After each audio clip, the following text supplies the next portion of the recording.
What's poppin'? Real ones. We are back. Logan Murdock here, Raja Bell there, Howard motherfucking Beck in the cut. Howard Beck has a plane to catch, and Raja just, let's get this shit over with. Raja, how are you doing? What's Summer Raw looking like? How's it going for you, buddy? How are you doing? No, I'm good. Specifically you, how are you doing, sir? I'm doing well. But anyone who has kids at home for the summer, like we're fine right now, but I see where this is headed. There's a lot of activity. There are a lot of needs. There are a lot of non-drivers. There's a lot of things that people desire to do. There's not enough time in the day. So the level of tension in the house and just anxiety just rises by the minute. So what time is it now? 11. I'm okay right now, but I see where this is going. Right. Do you think you're going to feel like this in a year when your oldest is going off to college? Are you going to be like, No. So I am actually trying to balance. It's a great point, Logan. So anytime I have those type of feelings that are like welling up inside me, I try to balance them with like, you will miss this when they start leaving and he's gone. And so like, it brings me back to like a level emotional state. Right. But like, so it's like, but thug tears are like kind of forming. Yeah. This is like, so when you ask me how I'm doing, I'm fine. Like, yeah, we're good. We're going to go fishing tomorrow. Try to catch some mahi. It's going to be good. It's the most Miami shit ever, Howard. You hear this? We're going to go get some mahi. We're going to go get some mahi tomorrow. This episode is brought to you by State Farm. On the basketball court, the best players know when to pass. And off the court, you still need teammates who are there when it counts. That's where State Farm comes in. With agents and online tools to help you find the coverage you need, you can focus on what really matters, whether that's hitting game winners or just getting through the day. State Farm, with the assist. Coverage options are selected by the customer. Availability and eligibility vary by state. I don't even think I've ever seen a mahi fish other than on my plate. Like, I don't ever think, they don't have that at Alabama. It's the only place you need to see them. Okay. This is, can I rant? Can I start the pod with a rant? Can Please. I start it? I mean, we have the NBA finals to talk about. There's not much else to talk about. These kids today, right? Like these, we're already off to a phenomenal start. No, it is sports related. It's basketball related. So anybody we could tie it in if you feel it necessary. But the schedules that they ask these dudes to keep, as young 15, 16-year-old athletes, like, and I'm experiencing it to some degree with my little girl too with soccer. It's an obnoxious amount of games, practices, and then just generally as they get older, and now that like Ty is in the recruiting world, of just things that you have to be at. It monopolizes your whole summer. There's not even time to like train, let alone get away and be a kid. There's no time to work on your craft to get better. At least NBA players have an off season where there are no games. If you wanted to change the form on a jump shot, like you had plenty of time and opportunity to do it. If you wanted to make some adjustments to whatever else you could, these kids like literally don't have the time to do it. So I say that to say, people are a little salty that I'm taking my kids fucking fishing tomorrow and they're missing a practice. I don't give a fuck. Where I'm not going to be beholden to that. They're too young. They don't need to be doing that every day. Like, I'm sorry. They got to be kids. I love that. Fair. The people who needed to know probably heard that just now, So shout out to you. Thanks. That's what I'm on. Does it feel good to get that out? Do you feel better a little bit? I don't because nothing's going to change. But so for my household, I will try to protect them from that. But like fundamentally, like all jokes aside, and like I'm not ranting and raving, but it's kind of a broken system. It's too much. Like there are too many things that they need to be at, or they're pressured to feel like they need to be at.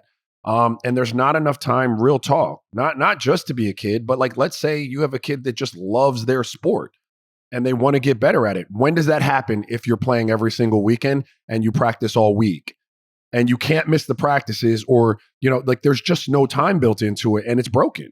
Yeah. Speaking of pressure-packed environments, Raja, who has the most pressure going into Game 3 out of the Thunder, the Pacers? I think it's OKC.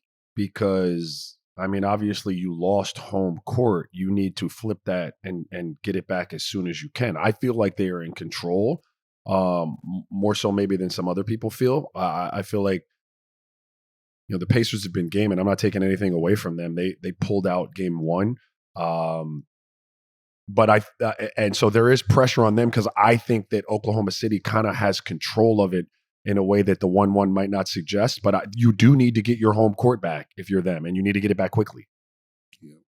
Howard, you wrote about Haliburton and the struggles that he has faced, even with the game-winning shot in Game 1, and his just inability to catch a rhythm against this great, amazing, spectacular Oklahoma City Thunder defense. Where it's probably an oversimplification to ask what he needs to do, but I mean that's where we're at right now. Like, what does he need to do going into Game 3 right now? Because it's been such a wonky series where OKC has pretty much had control throughout the series, 1-1 series record notwithstanding, but he needs to get going in a way for them to get going and them to win in the way that they do. Do you think that that's going to happen in Game 3 when they're back home and there's more comfortability, or where do we stand with Tyrese Haliburton at this moment? So I actually, by the way, think that there's more pressure on Indy, weirdly. Not to disagree with Raja, just for the fun of it, which is fun, though, anyway. Because, if you look at the first two games, the Thunder pretty well spanked them in Game 2. The Thunder had control of almost all of Game 1, and then the Pacers just did that Pacers thing where it's like, okay, we think we're going to go win now, and we're going to beat you down the last 5 minutes of the game. But they had a lead for less than 2 minutes of the entire clock. And so the bigger picture here is the Thunder have really controlled the series. They lost home court advantage. And yeah, if they lost Game 3, to Raj's point, like that would feel like a lot of pressure on them at that point. I still feel like it's more on the Pacers, only because the moment you lose Game 3, if that happens, you've now surrendered the one thing you had, home court advantage. You've lost 2 in a row. And it will feel, the weight it feels heavier too when you've lost back-to-back games, especially if Game 3 feels like Game 2. Then it starts to be, you know what? All that talk about how the Thunder had way more depth and talent and all these amazing versatile defenders who can get after you. It's going to start to feel really heavy, I think. And then all of a sudden 4 becomes the must win, right? Like it just, these things snowball really quickly. Anyway, Haliburton.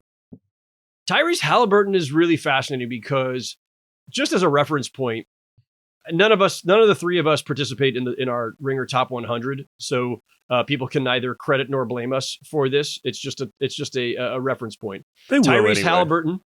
Yeah, whatever. As I always say, if you have concerns, complaints, grievances, go to Michael Pina. You can find him on all the socials. It's all his fault. He loves that. Tyrese Haliburton broke the top 10, I think, for the first time ever in the wake of his run through the Eastern Conference playoffs, because of all those clutch shots, because of all those huge performances, because of the 30-point triple-double with no turnovers, right? Like the totality of Tyrese Haliburton's performance this spring has vaulted him into the Ringer's top 10. And when we're probably not the only outlet doing that, right? His profile has grown immensely over the course of these playoffs because of primarily his late game heroics, right? But you pull back a little and you look at the results the other night when he only had 5 points through the first 3 quarters, and ends up with 17 points and I think 8 assists, 7 assists, something like that. But it was mostly a lot of fourth quarter flurry that really didn't make much of a dent. He didn't have an impact on that game.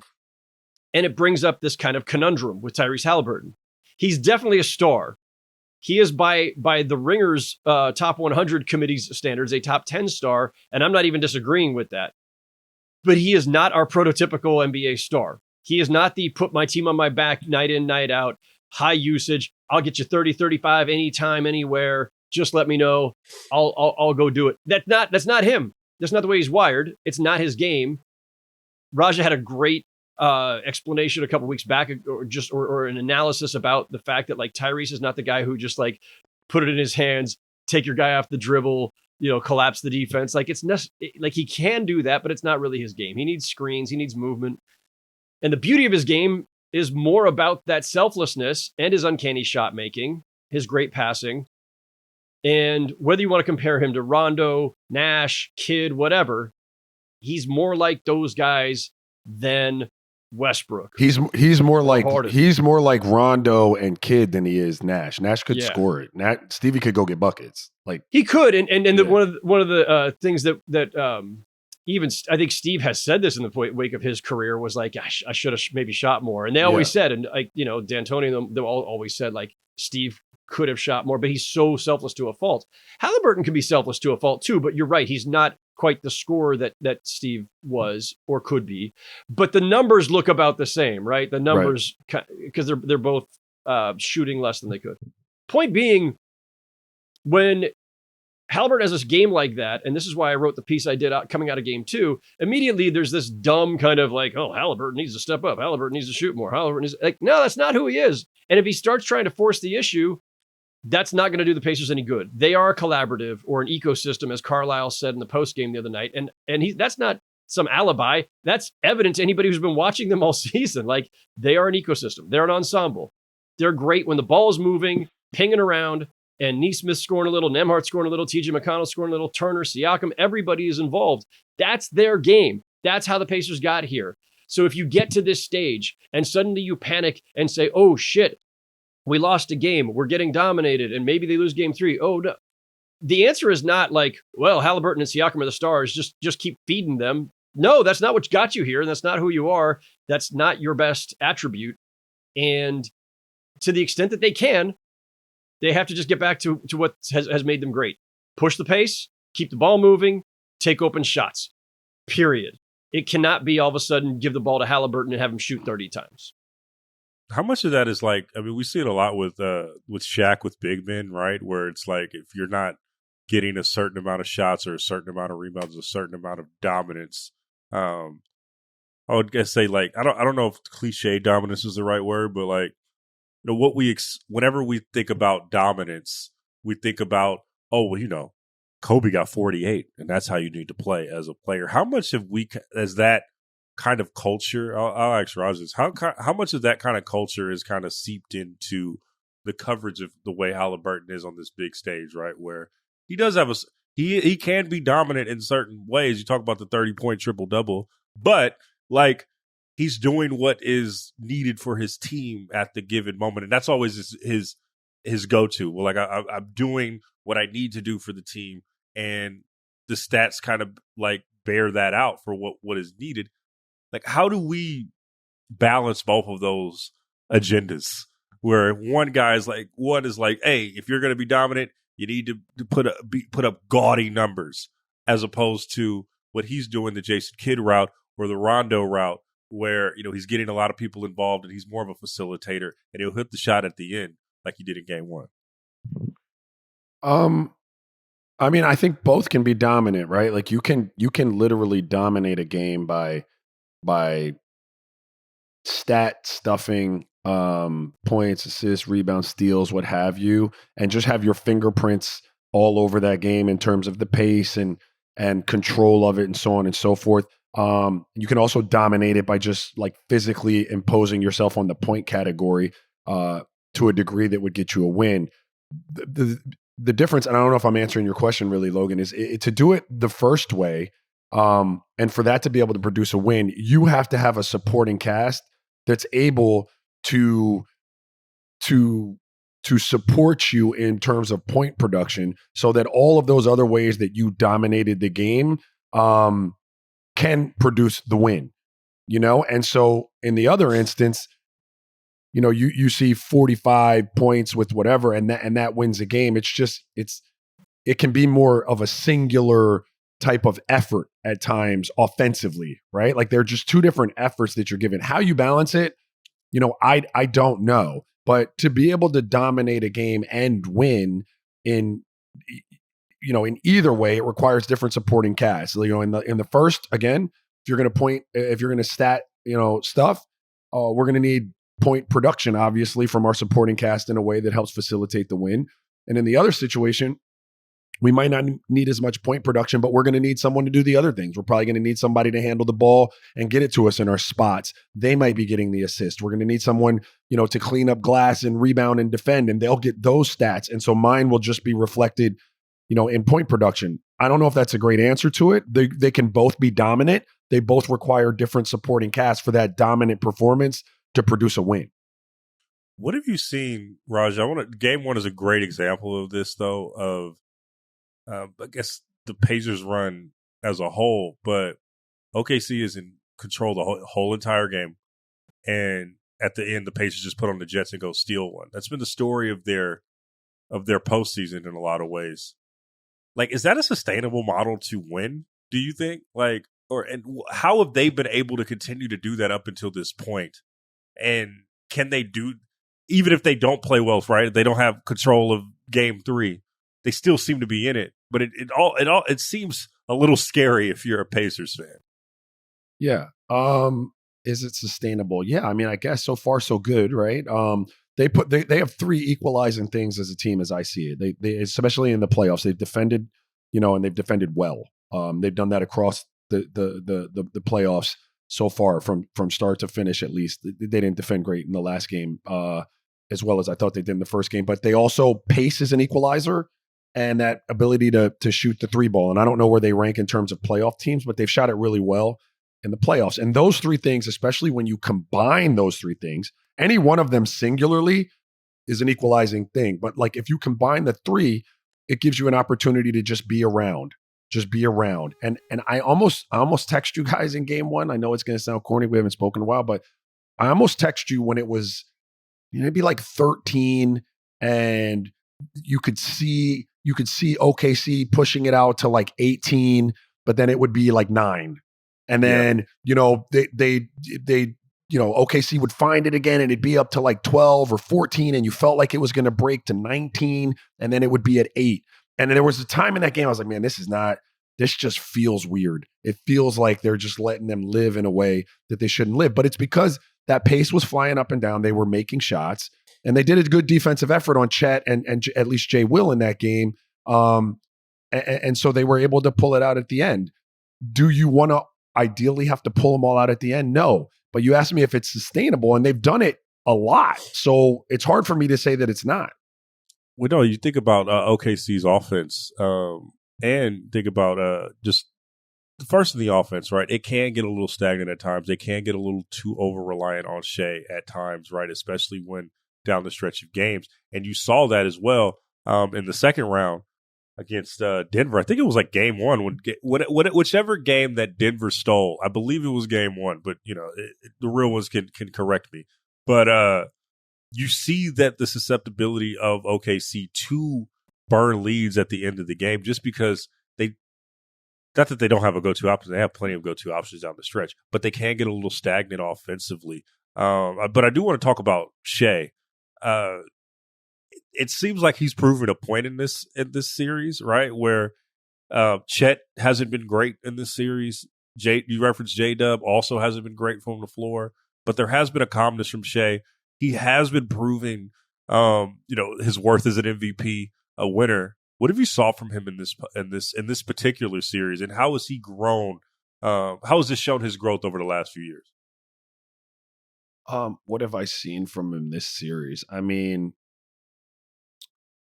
I thought in the first game, to your point, late in the game, walking it up, just holding it at the top of the key. I think he started doing that around the 2-minute mark. That was not ideal. So I think what you've seen is a maturation of a great player who was already great. Obviously, he won the MVP, but I think you've seen him continue to mature, and the team has as well, mature and kind of learn on the fly, right?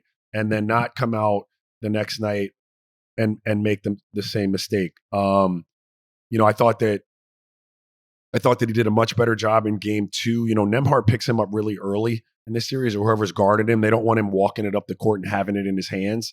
And I think that they waited in some instances in game 1 to get it to him really late in the shot clock. I think they worked earlier in the shot clock in game 2 to find a way to get it to him. It required him moving a little bit. It required the pieces moving and the ball moving. I thought they did that really well. And honestly, my takeaway from it is just this.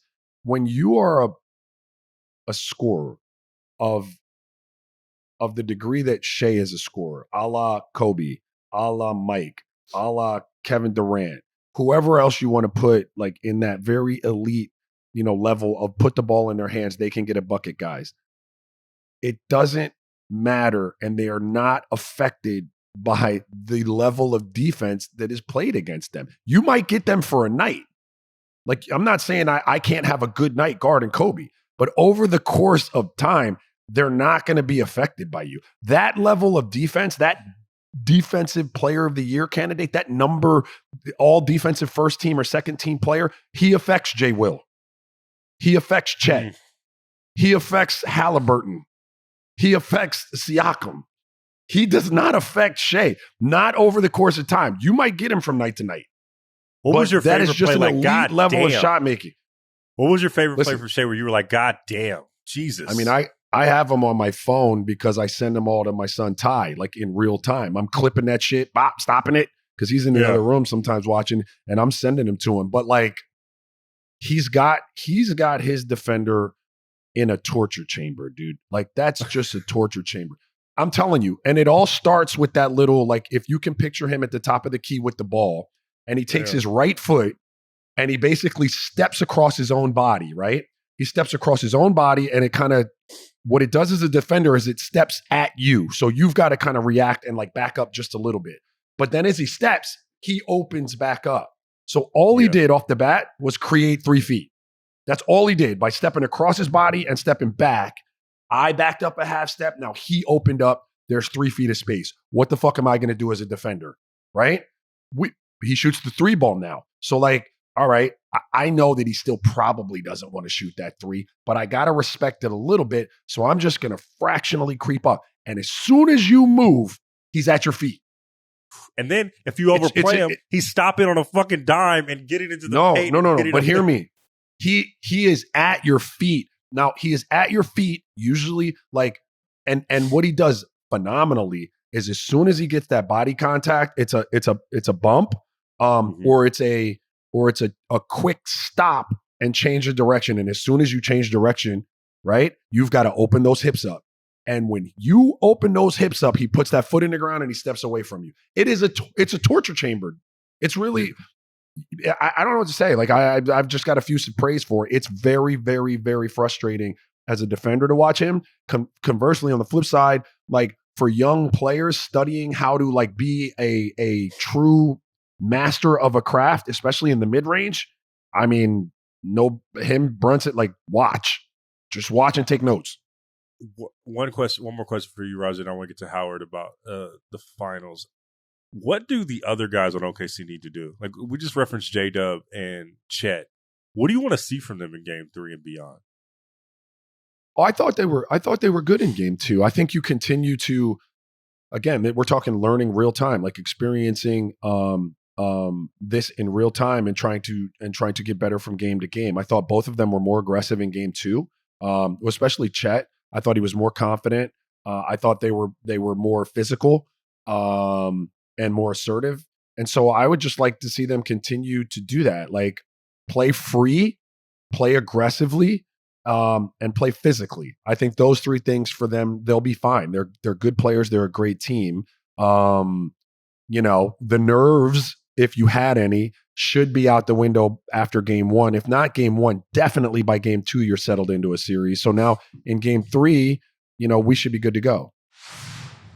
The NBA Finals are here. It all comes down to this. And FanDuel's turning the excitement up even more to an all-customer profit boost for every game of the series. As if you needed another reason to root for a Game 7. Use your profit boost to bet which team will win, who's going to drop 30, and who you can build a parlay for a shot at an even bigger payday. If your bet wins, you'll win even bigger. And then you can do it all again the next game. All right, let's take a look at the slate. There's only one game, Game 3 of the NBA Finals, and I'm going to take the under on points and rebounds for Tyrese Haliburton. I believe that the OKC Thunder defense is him. Then I'm going to take the over on Shai Gilgeous-Alexander points, rebounds, and assists. And I'm going to take the over on points for J-Dub Feeling good about that. If you don't already have FanDuel, it's not too late to get in on the action. Just visit FanDuel.com/RingerNBA to join today. That's FanDuel.com/RingerNBA to claim your profit boost for each and every game this NBA Finals. Make every moment more with FanDuel, official sports betting partner of the NBA. You must be 21 years and older and present in select states, or 18 and older and present in D.C., Kentucky, Wyoming. Opt-in required. Bonus issued as non-withdrawable profit boost tokens. Restrictions apply, including any token expiration and max wager amounts. See terms at sportsbook.fanduel.com. Gambling problem? Call 1-800-GAMBLER or visit rg-help.com.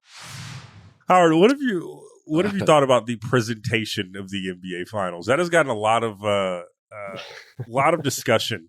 If you guys want to get a bigger deep dive, go check out our friends at the Press Box, who did a really good job of it. But it just seems like the NBA in itself is just on its heels about how they're presenting the NBA Finals as an event, right? And I mean, it could be a network thing, but it also very well it's going to fall on the NBA as a whole. Like, there's not the anthem. We're having the trophy gate on the court. Controversy, right? Just unnecessary shit that the NBA just tends to get itself into, right? Like, that has nothing to do with the game, but then you're comparing it to the NFL. You're comparing all these. What has it been on the ground? What is the league feeling like on the ground right now?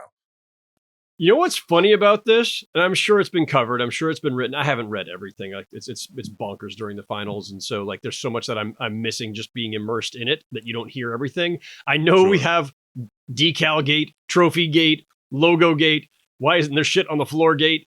You know what the funny thing is about not having the finals logo and the Larry O'Brien Trophy decals on the court? That shit hasn't been there for like 6 years already. Like, it's been years. So it's been, I think it was 2019 is what the league told me the last time they had the NBA Finals logo decals actually on the court. So pre-COVID, pre-bubble. And then the trophy logo decal, that hasn't been on the court since like 2014 or 15. Time is just so compressed now, especially for those of us who have reached a certain age, where it's like, it seems like it just disappeared. Like it's this first year. Like, hey, how come it's not there this year? Well, wasn't there last year? What are you talking about? Wasn't there the year before? Wasn't there before that? Before that? Wait, 2019? Are you freaking kidding me? So that's weird. Yes, to the point, the NBA Finals logo should be on the court. The Larry O'Brien logo should be on the court. Somehow, some way, they need to have it there. Adam Silver's response to this, and he has talked about this in the past. This is not new, people. I know we have to overreact every year as if this is the first time shit's happened. They have talked about this in the past. They've addressed it in the past, and there's a belief, concern that the decals, if there's condensation or whatever, they're somehow slicker, or even without condensation, they're just slipperier. Those areas are more slippery on the court than the rest of it. And so the answer would seem to be, well, why can't you just make the courts with that on there? I think it takes something like 9 to 10 days or whatever to manufacture a new court. So you could make the case, as others have, and I think our buddy Vinny Goodwill at Yahoo made this case the other day, pre-manufacture 4 finals courts during the conference finals and have the team logos for your home court, right? So that it looks like more or less your home court if you're Oklahoma or Indiana, or if Minnesota or New York had made it. But make it with the finals logo built in, the trophy logos built in, so that by the time you get to the finals, that shit has shipped to the 2 cities, and there it is. It's the court, it's your home court, but it's a cooler version of your home court, and it doesn't require decals that may or may not cause slippage and potentially injuries. We don't have to do this stupid, whatever, AI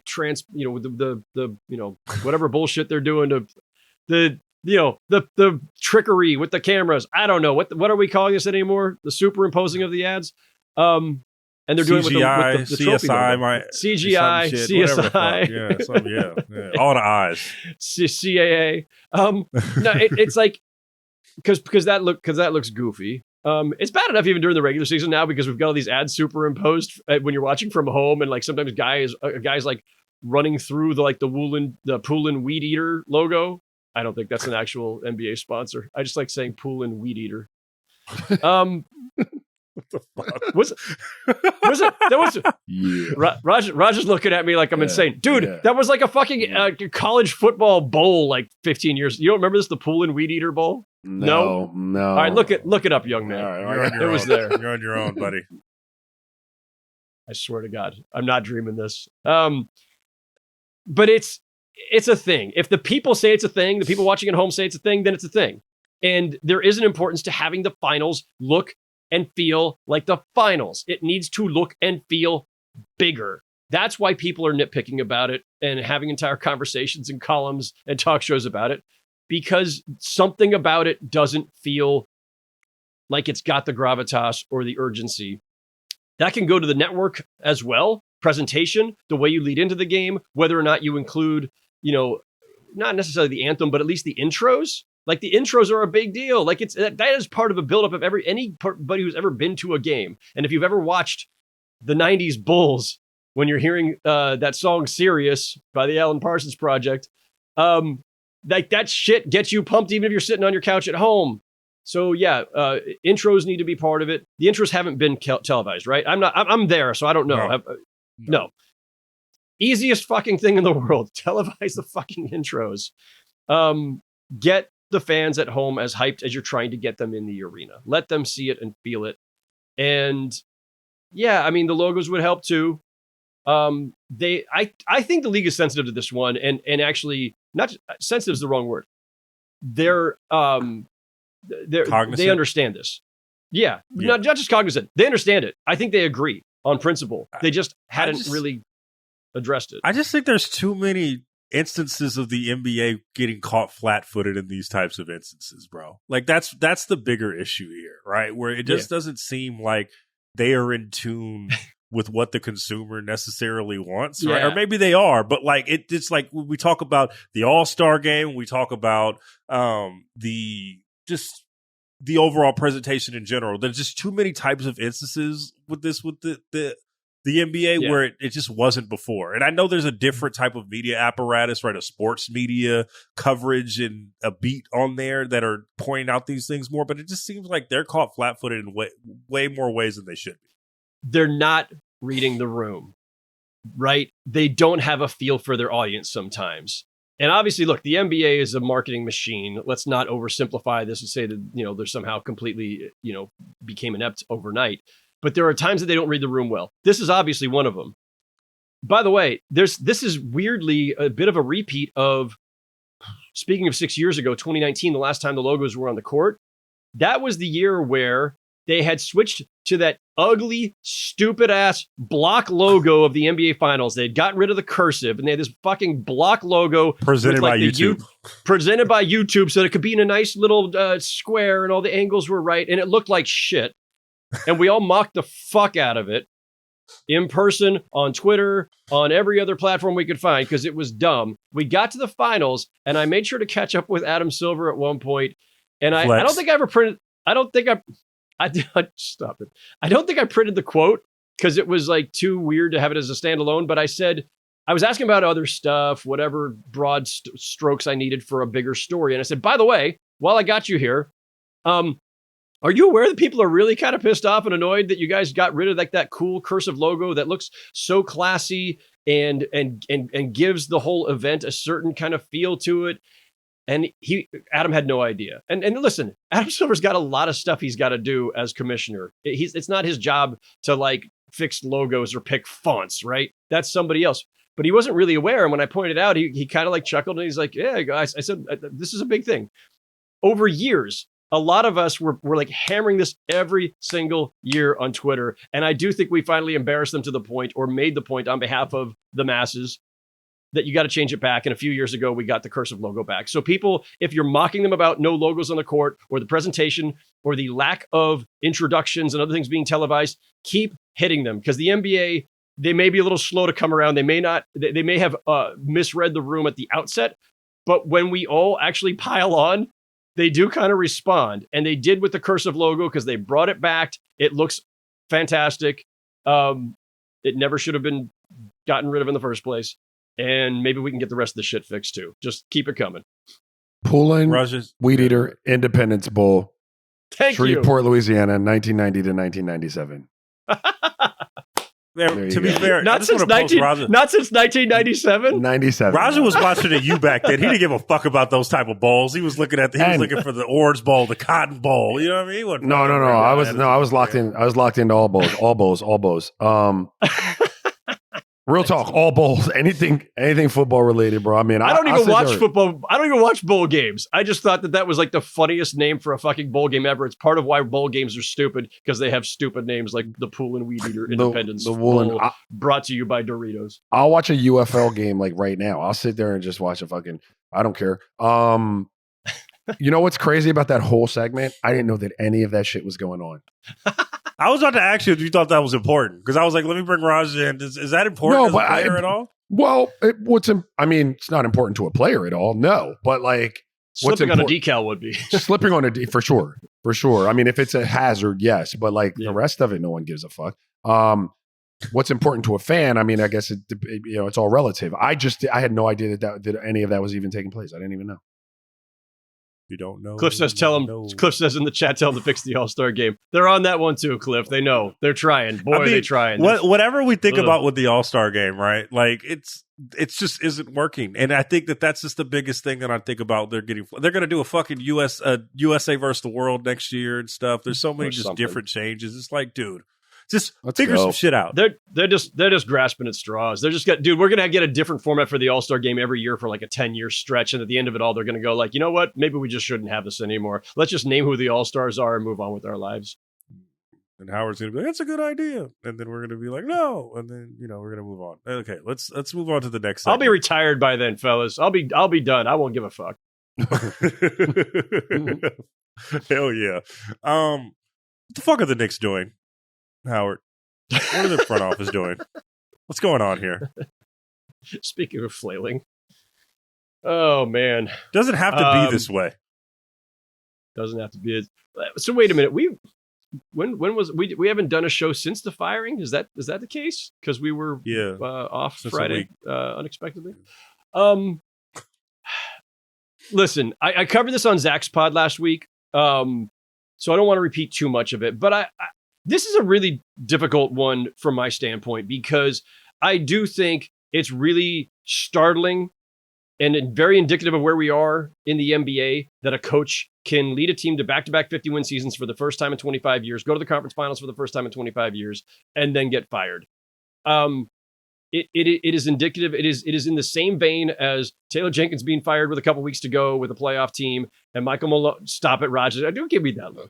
I never defended it at the time. I just fuck that. Yes, you did. Hey, Roger, you hear this bullshit? Do you hear this bullshit? I just explained what I had heard as to why.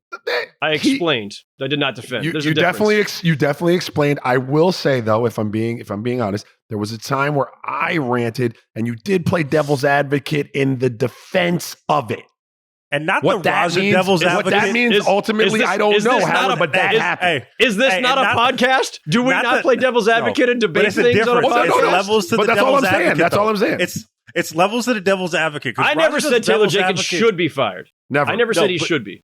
Nor did I ever say Michael Malone should be fired. I said I can understand that this is the context under which they did it, and this is the rationale, and some of that rationale might have some validity to it. I get it, even if I don't think it's right. I didn't sign off any of those. Shut up. That's fair. It just felt like a little strong devil's advocate, not the Raja devil's advocate where he just says it for the sake of saying it, and I don't think he believes it. I felt like he believed some of it. It was a defensive devil's advocate. Yeah, it was a defensive devil's advocate. To the point, but to the point, I thought we were talking about the Knicks. Thibs led the Knicks to back-to-back 50-win seasons, first time in 25 years. Thibs leads them to the conference finals, first time in 25 years. Thibs presided over their best 5-year span that they've had in forever. And much of what the Knicks are right now, respectable, competitive, not being pointed and laughed at, he should get credit for a lot of that, because for 20 years they were being pointed and laughed at. Howard, you're in a bag right now. You're in a bag. And so I think there's a lot of this that you look at and you think this is nuts, except in the context of today's NBA and the way coaches are fired, even the way GMs are fired, the way that teams act rashly impulsively a lot. The Suns, 3 coaches in 3 years. Yeah, this is just the NBA. So like the Knicks are no better or worse than anybody else with regard to that. But the Thibs thing is a little bit complicated, guys. Like, I hate to say it, there are some valid criticisms of Thibs. I know we're not supposed to say that, but there are. The front office, at least some members of that front office, clearly had some of those same concerns. There are times when a coach runs his course with a team. Is that the case here? I don't know. I'm not in a position to say that for sure. We have seen plenty of instances where a coach was fired and the next coach got that team further, even to a finals or a championship. That happens sometimes. I don't know if that's going to be the case this time or not. I think the biggest issue here, just to spin it forward, is this. If you fire a coach like Tom Thibodeau, who's clearly very good at what he does and is one of the bigger reasons why they are where they are and have made all this progress. He's not the only one, right? Jalen Brunson deserves the top 3 lines on why the Knicks are now good and respectable and not being pointed and laughed at. Jalen Brunson deserves most of the credit. Front office, by the way, is the one who signed Jalen Brunson when nobody saw this version of Jalen Brunson coming. Thibs presides over his emergence, so that you could say maybe he gets credit for his breakout. But the front office went out and got the OG Anunoby, Mikal Bridges, and Karl Anthony Towns, and Josh Hart. I mean, like they put together a really solid roster that enabled them to get here, and Thibs does what he does, and he got the most out of it. I don't think you should be fired for not making the finals. That's silly. I don't think that's probably the reason, but it's also hard to know because this front office never talks. We will never know what their rationale was, except for through sourcing and bland-ass press releases that don't tell us shit. So don't expect we're ever going to understand the real truth behind this because those guys will not be accountable ever. They will not sit in front of a microphone ever. But you have to have somebody in mind, and they don't. Like if the guy they had in mind is Jason Kidd. Jason Kidd's under contract, and you don't even have a lot of like extra draft capital. Also, that's not an inspiring thing to do, right? Like, and he's not an upgrade. Whatever you think of Jason Kidd or Thibs, you can't tell me that Jason Kidd's a definitive upgrade over Thibs. He's just different. I don't know that there is an obvious answer there, but we're a week since the firing, and we still are no closer to knowing who they're going to get. So they didn't fire Thibs with a clear agenda in mind, or we know we have a better alternative in mind. It's just the open search, which fine. The next guy, who knows, might get them further, might be the guy who unlocks that offense a little bit more and makes it a little less Jalen Brunson centric. Like there are some valid criticisms on both sides of the ball here. And maybe the next coach addresses those and the Knicks front office will look like they made the smart move. As of right now, this just looks a little murky. Raja, what does this do for the continuity of the Knicks? You did that on purpose. Look, man, I mean, I have to admit that today's NBA player / locker room is way more accommodating of change on the fly than it was probably when I played. Like we didn't operate in that world as well as some of these players do today. A lot of that has to do with, just the way kids are raised and attention spans, quite frankly. You're only locked in for a certain amount of time anyway. So, having a new voice in there, so on and so forth. I'm sure there's a lot that goes into that. So I don't ultimately know what it does to the Knicks. I would just say, as I said about some of the other firings, we can have criticism of Thibs and all of that. It speaks to something bigger to me. Like if there was like a fundamental disagreement after the season ended, whether that be with something Thibs was doing, whether that had to do with overall personnel, if it had to do with targets via free agency, it speaks to a disconnect between someone there. And the reason I say that is because, if you're just gonna fire him because the move that's gonna be made post Thibs that's gonna get you to a point where everyone can look at the roadmap and say, "Yup, this is what we needed. This is definitively an upgrade," and that's one thing. But if you're just gonna fire him and we're gonna be sitting here a week later, like, well, what the fuck is the plan? Like, what are we doing? That doesn't, I mean, there seems to be something bigger going on there, right? Like that's not look, I don't run businesses, so far be it from me, but like that doesn't sound like it just was, hey man, we had some concerns with his rotations and dude said he practiced them really hard. Like, what the fuck are we talking about? You know what I mean? We're talking about the New York Knicks. Dude, that's $1 billion. Like, what are we, like, you just fire him and say, hey, we hope we can get Jason Kidd extracted from the Dallas situation. Yeah. Like, that doesn't, it speaks to something and like we're paying, we're not, and we're still paying him to. $30 million. And we're still paying him $30 million. I mean, they don't care about that. I mean, the one thing you could never criticize Dolan over, and there's plenty to criticize him for, but like, he's always been willing to spend. So if he thinks it's the right move to fire the coach and pay him $30 million for just to sit at home, that doesn't affect the fans. It doesn't affect anybody else. Who cares about the money? I think it's more just the fact that this sequence of events doesn't inspire much confidence. It makes it look like they did not have a clear vision in mind when they made this move. And that's the problem. And it could all end up fine. Raja, the question I would have for you, though, is just this. Like, we all watched what they're, we watched this playoff run where it's like they stunned the crap out of the Celtics, and it was incredible, maybe the biggest playoff series victory for the Knicks in, quarter century. There were times where it looked like the Pistons might actually knock them out in the first round. They had some struggles there. They lost to the Pacers. When you watch them play, and if you're just thinking like, you know what, we get to start from scratch. We're going to have a new coach. What kind of coach do they need? And I don't mean just like personality, like, player friendly versus old school. But like, when you're watching them, are you thinking there are other things to unlock here and they need a coach who does X?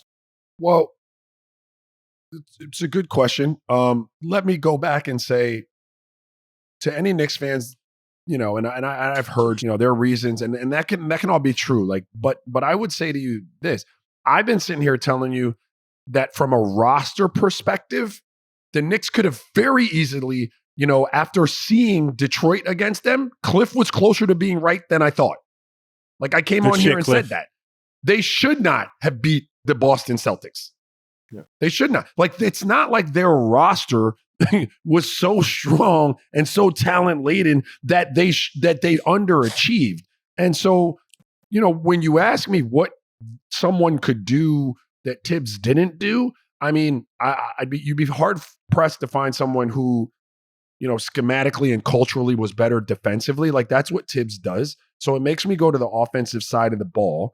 And then, maybe we can live in a world where we have Brunson being Brunson with less overall usage rate, which would allow some of those other players to kind of spread their wings offensively and help in a way. But, then the argument is, well, is Brunson with a lesser usage rate? I don't know. I don't have the answer to that. No, Howard, I don't know, because it's like personnel is personnel.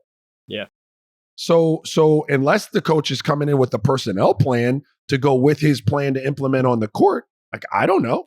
I will say this, and one of the reasons I asked, some of the stuff I heard from people last week as I was like kind of poking around, and I talked to some coaches around the league, and I talked to some folks who had a little bit of insight into what the Knicks were thinking in terms of their concerns. There's definitely a strain of they could get more out of that offense, that Jalen Brunson has the ball in his hands way too long, way too deep in the shot clock. All the analytics show that like your efficiency goes way down the deeper into the shot clock that you shoot. And the Knicks, I think, were either if they weren't 30th, they were really close to the bottom in terms of like running the shot clock down to a whatever that is. Yeah. They were one of the most consistent shooting late in the shot clock, and that hurts your efficiency. They got Mikal Bridges, and we talked about this all through the season. Like, why don't they use Mikal Bridges a little bit more as a creator and a ball handler, secondary playmaker? Because he can do that. He did it in Phoenix. He was miscast as a primary playmaker in Brooklyn because they didn't have anything else. But the dude can do a lot more. And we saw that at times, especially when Brunson was out late in the season. They want to see more out of Cat as a fulcrum of the offense. And we've seen their ability to do that and his ability to do that. So I do think a different coach can open up different things with this offense. I've absolutely been, I believe that more, having talked to some coaches around the league over the course of the last week. And some of them even said, one of them in particular said flat out, like, love Thibs, respect the hell out of what he's done in his career and with the Knicks specifically, but he's coaching like it's still the 90s. And I said, you mean on offense? He says both sides. Well, I mean, that's fair. I'd have to really dig into their tape and be, in a way that I haven't to prepare for this pod to like really give you I'll trust to give you a real opinion on it. I'll trust the people that you spoke to. I certainly see that offensively, right? Like I mean, the interesting part about it is all those guys played together like at Villanova, right? And so you think getting them, but Jalen Brunson didn't play like that at Villanova all the time.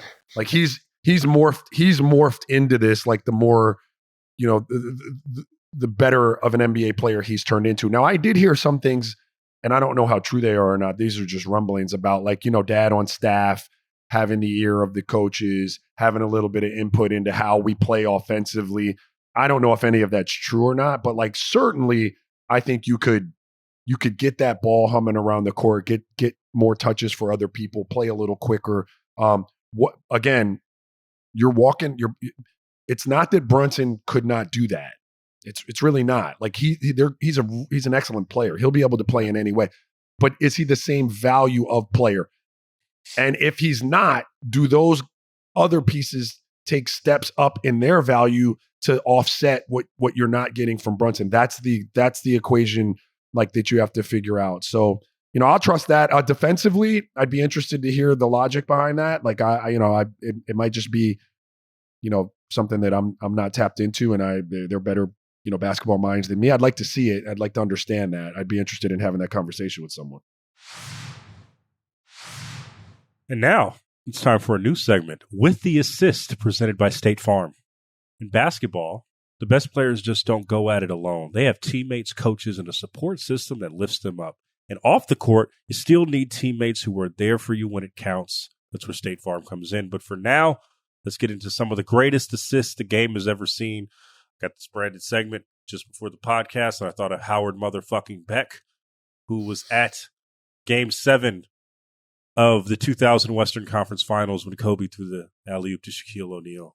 And that was a great assist, a very historic assist, and also catapulted the Lakers into the beginning of a dynasty. Howard was in the building. Howard, how did you feel seeing that assist in person? That was one of those rare times in my career where everybody on press row, I think, like, moved somewhat. I think J.A. Adonde has actually said he jumped into Bill Plaschke's lap. And it's not because anybody on press row like Laker fans. I'm just saying, like, it was one of those just holy shit moments. And it capped off this incredible comeback. They were down 15 to open the fourth quarter at a time when it was really hard to come back from a 15-point lead in the fourth quarter, because this wasn't like the 3-point era. That 15 points back then would feel like 25 now. And they had already overcome it all. They'd already wiped out the deficit. They were up by maybe 3 when that happens. But you just knew the second that happened, it was over. Like Vince Carter dunk contest over. Like that was it. The Blazers were gone. The Lakers were going to go to the finals. And yeah, like that was an all-time great moment, because it wasn't just like a play. It was symbolic of everything that those guys could do when they were actually in sync with each other, and of everything that was to come that we didn't know yet, which was a three-peat. How does it feel being in the building for a type of moment like that? Like, because I remember being in Boston in 22. You were at that game too when Steph did the night, and like you see it. I still remember that image is so burned into my head, but I see it from my vantage point as like a play that happens, and then you see it get immortalized. What is that for you like now, right? Because that play is very much immortalized in NBA lore, and now it's something that you just kind of relive every year during the conference finals. Is that weird for you? Yeah, in a way it is, partially because it's a reminder of how long ago that was, and it doesn't feel that way to me. 25 years goes by in a blink. But it's also just, again, it's all the meaning behind it. Like, I've been covering that team for 3 years at that point, and we didn't know they were going to go win a championship that season under Phil Jackson. They overachieved. They weren't supposed to win 67 games in the championship. It was like, well, Phil's coming in, but it takes time to learn the triangle, and and Shaq and Kobe still have to figure their shit out. And so when I see that play now, those replays, which, are on like a loop for every like reel of all NBA all-time great postseason moments, to me, it's just a reminder of like what that era ultimately was and who those guys were at their best and when they weren't fighting with each other. And so it is probably my favorite moment that I've ever been present for. And again, I'm saying this as somebody who's like, I'm not a Laker fan, I'm not a fan of any NBA team. It's just the meaning in that moment, and also just the impact of that moment and the explosion at Staples Center in that moment is just something you can never forget. And how did that catapult them into dominance into the next year when they have to play against Raj's Sixers? Damn. Well, it's bro. funny. Damn. It's funny you mentioned that. Because even though there's been a couple of other game one upsets in the finals where the road team won, the last time I was that shocked at a game one result was Raja Sixers beating the Lakers in 2001. Yeah. And so, but the flip side of that was the Lakers then stomped Raja's team 4 times in a row. And it wouldn't surprise me if that's history repeating this year, because the Thunder are good enough to do that. I don't think the gap is quite as big. There's no Shaq and Kobe, but Shai's amazing and their defense is suffocating. And yeah, I know as soon as the Pacers won that game, everybody's like, oh, it's going to be a long series now. It's going to go 6 or 7 games. I think there's also still the possibility that all of us who called it Thunder in 5 could still end up being right. I'm not, I'm less confident about that now, of course, than I was before the series started. But I just think it's an interesting thing to remember, because when the Sixers won that game, Raja, I'm sure you guys all thought, fuck yeah, man, we're in this thing. We're here to shock the world, which was like the big, I think AI might have said it back then. I think Reggie said it one year. Like that was a big thing back in the 2000s for the underdog team to say, we're here to shock the world. We know nobody believes in us. Yeah, no, we thought we definitely had a shot. And real talk, in game 2, I don't remember exactly how it played out, but we had our chances in that game. And I think George Lynch got injured and shit happened. They were a really good team, but yeah, that why you bringing back old shit, bro? Hey, Raja. That's Logan's fault. I'm just answering questions. Raja, Howard, What up? it's no secret that great teams need great teammates. And when it comes to insurance, State Farm is there to help you navigate the right coverage for your home, car, and more. Whether you need an in-person or digital assist, they are ready when life hits you with a full court press. Get a game plan that fits your life and talk to State Farm today. State Farm with the assist coverage options are selected by the customer. Availability and eligibility vary by state. And now it is time for Mailbag. And now that I have Cliff and Raja on the line, we just got to do a quick roll of the week, man. Like, it's a rare one, but like, man, our guy, Bubba Chuck, 50 years old. Oh, is he? 50 years old. So he celebrated with a Yankee fitted, a suit jacket with a white tee underneath. White tee. Listening to Jeezy. Like he just had some questions on. Probably had some questions on. There you go. When I say I is 50 years old, what comes to mind, Roger? Like, is it like, wow, I'm getting old, or is it like what is it like? What no, the fuck? yeah, Where that's right now? that we are old. I mean, that's what comes to mind. It just flashes me back, right? But I was telling somebody this the other day. He was a younger kid, but he was looking at my kids saying, damn, I can't believe, they're in here about to go away to college, because he knew them when he was in high school and they were little guys. It feels like yesterday, in some moments, and then it feels like a lifetime ago in other moments. So like, yeah, man, pretty crazy that man's 50, bro. But I was blessed to have an opportunity to play with him, obviously, and then, play against him for as long as I did. Man. Okay, Cliff. Howard has to get on the PJ to Indianapolis. So let's keep this. PJ, my ass. Let's keep this. we got to get him this going. Howard has to go get my fucking middle seat and eat pretzels, man. Howard got to get to Teterboro. Howard, I got you. Teterboro. Wheels up. Let's go. All right, this first Shout one. out to Teterboro. Shout out to Teterboro. This first one is from Kevin Monahan. Cliff, ! What up, real ones? Should the Spurs take a flyer on KD? They can keep their core and still trade for him. Is that something Wemby would want? And does it make them a contender immediately? Also, Roger, circa 2001, 2002, I remember seeing you in Fat Farm velour outfit walking into PCOM. So don't front like the Averex with your style. Thanks, Kev from Philly. Sent from my iPhone. Talking that talk. No, but like, iPhone.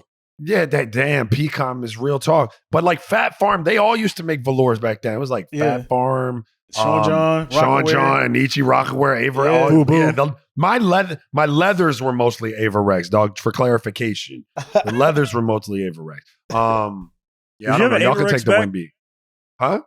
Do you think Beck had an Averex? Maybe.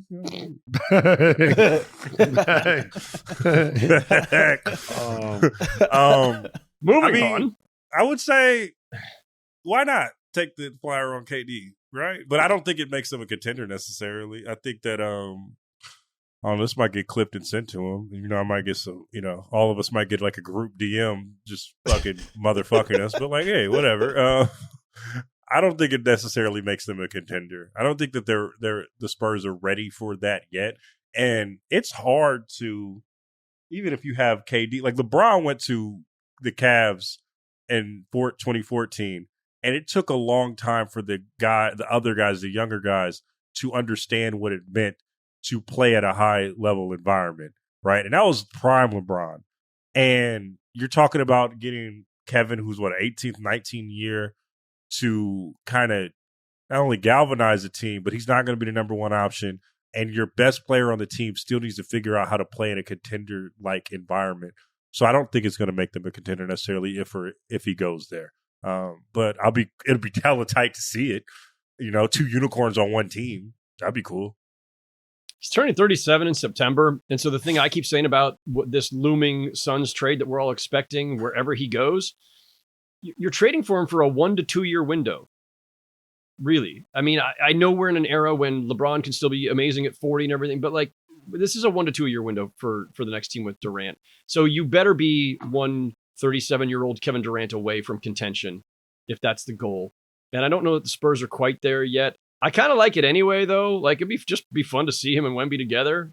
And listen, the Suns are not going to recoup anywhere near what they sent out to get Kevin Durant. That's clear. And I don't know what they are going to get, but it may not cost nearly as much to get him as people think. Because again, and I hate to keep harping on it, but he's 37 in September. Which is why he's not the person to trade. I don't. Yeah. Which is why the Suns shouldn't just trade him. They need to trade Devin Booker because you're not going to get anything for KD. Like Absolutely. Absolutely. And they won't. And they keep saying it. And Ishbia keeps saying it. But that is absolutely the move for them right now because you're not getting enough for Durant to get help for Booker to be a contender again. It's just not happening. And they've got a lot more work to do. And by the time they get all that stuff done, Booker's going to be moving out of his prime. So, yeah. By the way, Ishbia is talking a lot of shit about how he doesn't really hold influence in the front office and that he's going to listen to other people while, like, literally, no one lies in our face more than Matt Ishbia these days. Anyway, go ahead, Cliff. Next question. All right, let's get Howard. Teterboro awaits. Let's get Howard over there. All right, real ones. What up, real ones? This is Edward from the south side of San Antonio. My question is, with championship windows closing faster and faster due to CBA, what playoff exit team needs to make moves faster, and what team can wait? What teams need to what? He's saying basically because the CBA is forcing teams to break up so soon now. Yeah. Who needs to get it done immediately before they get broken up by second apron bullshit, and who can wait? I think of like the Pistons and the Grizzlies as teams that are like they're still young enough and like not like the Grizzlies have already paid guys, but like the Pistons haven't, right? Like the Pistons are okay. Urgency, you could say it was going to be the Celtics, but now Tatum's out, so like they're going to probably take 2 steps back anyway this coming season. They're going to trade some guys. They're going to try to get their cap right while Tatum's out because they're not a contender anyway. The Warriors absolutely have urgency on both the age and CBA fronts. The Knicks have urgency for sure. Maybe that's part of why Thibs was fired last week, but like the Knicks have an extraordinarily expensive payroll because Brunson maybe he took his quote unquote discount, but he's making a ton. Towns is making a ton. OG Anunoby's making a ton. And the Cavs are on that list too. There's plenty of buzz around the league about how long they can keep that foursome together. I would say Houston. Because, like, if they don't get Giannis, I don't think it's the end of the world. I think that they'll still be, you know, they still have flexibility to get somebody else. Should be Devin Booker, but, whatever. But, like, I think that's a team, if you were to say a team that could afford to wait. Because they do have a good team. That would really, and then Amen is just going to be great. If Amen turns into what Ra expects him to be, what I expect him to be, what a lot of people around the league expects him to be, they should be in good shape. What's the last question? The final. You want to get to the final one, or you want to get Howard off to the jet? It's kind of long. Boy, got wheels up, dog. What's wheels up, Howard? Beck, you got a dip?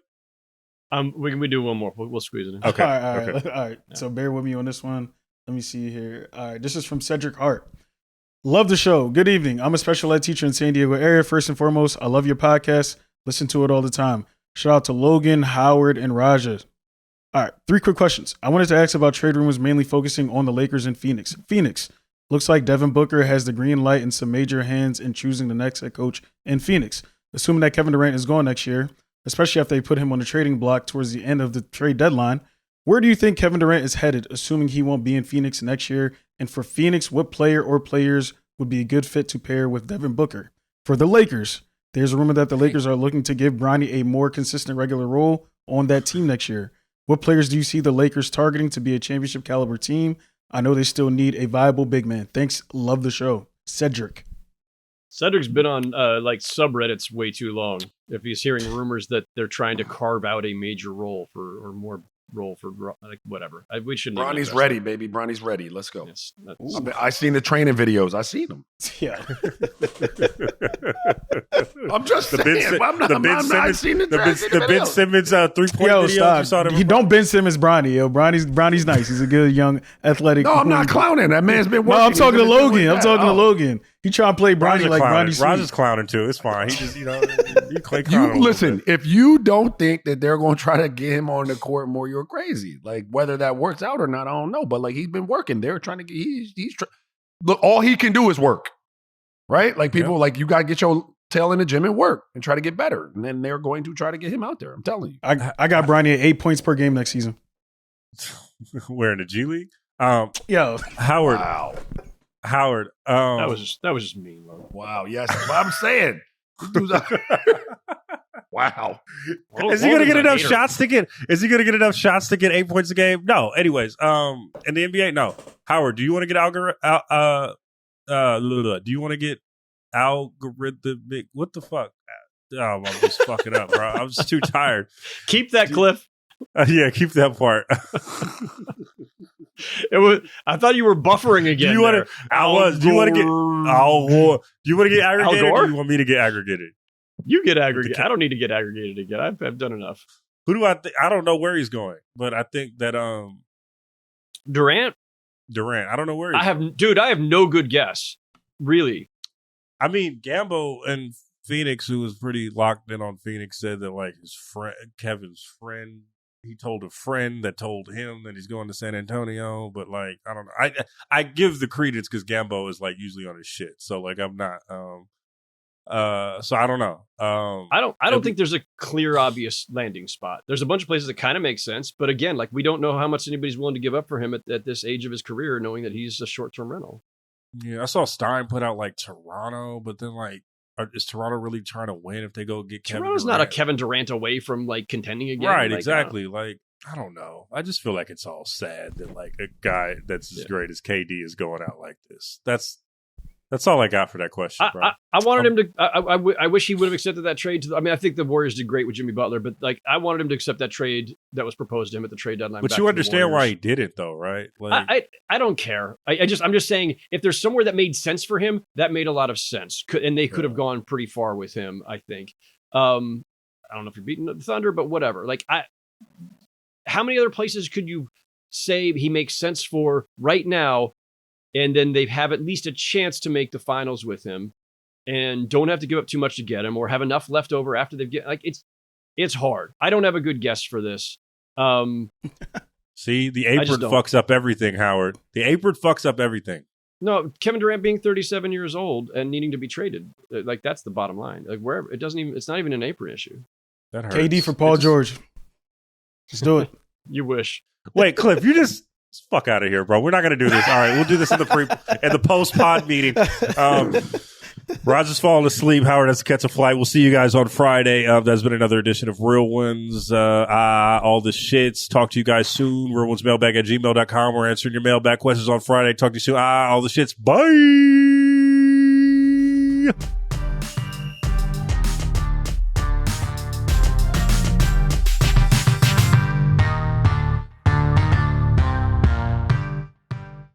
Must be 21 years and older and present in select states. For Kansas, in affiliation with the Kansas Star Casino. For 18 and older and present in D.C., Kentucky, or Wyoming. Gambling problem? Call 1-800-GAMBLER or visit rghelp.com. Call 1-888-789-7777 or visit ccpg.org/chat in Connecticut, or visit mdgamblinghelp.org in Maryland. Hope is here. Visit gamblinghelplinema.org or call 1-800-327-5050 for 24/7 support in Massachusetts, or call 1-877-8-HOPE-NY or text HOPE-NY in New York.